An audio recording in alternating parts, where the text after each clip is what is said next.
করে দোয়া করলে দোয়া কবুল হয়। কারণ হলো তারা দামি, তারা ইসলামের জন্য প্রথম ত্যাগী মানুষ, যারা জীবন দিতে যুদ্ধের মাঠে গেছে, জীবন দেওয়ার জন্য গেছে। সংখ্যা কত? মাত্র 313। আমাদের দ্বীনি হালকাগুলোতে 313 বরকত ধরা হয়। যেমন মাদ্রাসাগুলোতে 313 এর কমিটি গঠন করা হয়। কেন? ওই বদরি যাদের নাম নিলেও আল্লাহ দোয়া কবুল করে, তাদের নামে বরকতগুলো নেওয়ার জন্য। সুবহানাল্লাহ। সংখ্যার সাথে মিল করে এটা করে। বিভিন্ন মসজিদগুলোতেও এখন বদরি কমিটি আছে।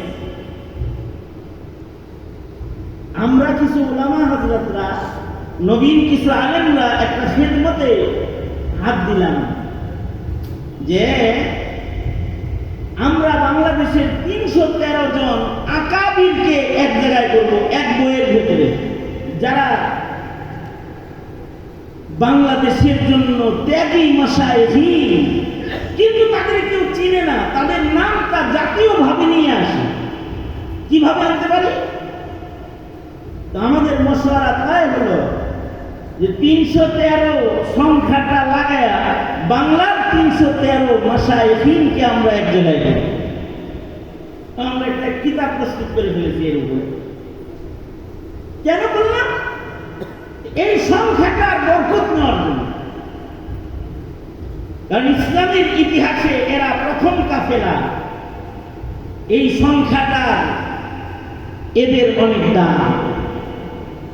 কিন্তু আশ্চর্য বিষয় হলো,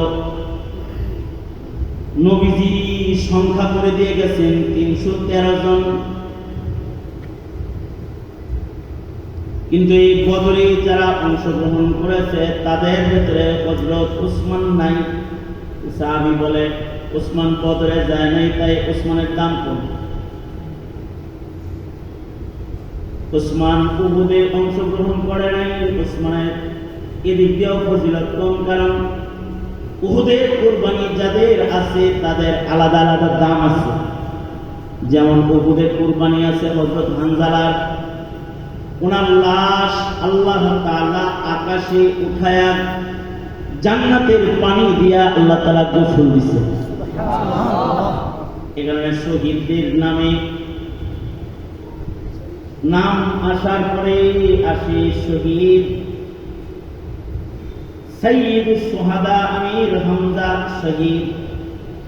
এরকম যারা যারা শহীদ হয়েছে নাম আসে শহীদ। কিন্তু হাদিসের কিতাবে হানজালার নাম যখন আসে তখন আসে গাসিল। এমনকি তার ছেলে হাদিস রওয়ায়াত করেছে, তার ছেলের নামও এসেছে রাওয়াহু ইবনুল গাসিল।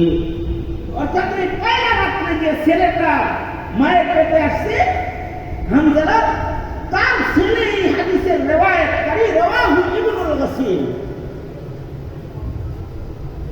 উহুদের যারা শামিল উহুদের যুদ্ধে, তাদের অনেক দাম।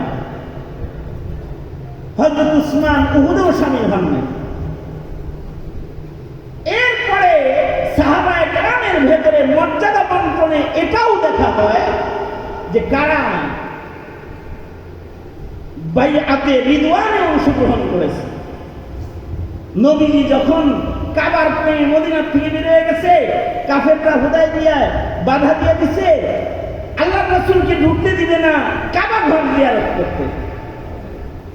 তো আল্লাহর নবী ওইখানে একটা বাইআত করেছিলেন, বাইআতে রিদওয়ান। রিদওয়ান বাইআতে যারা অংশগ্রহণকারী তারা সাহাবায়ে কেরামের মধ্যে তুলনামূলক দামি সাহাবী। কারণ এরা নবীর হাতে হাত রেখে বায়াত নেওয়া সাহাবী।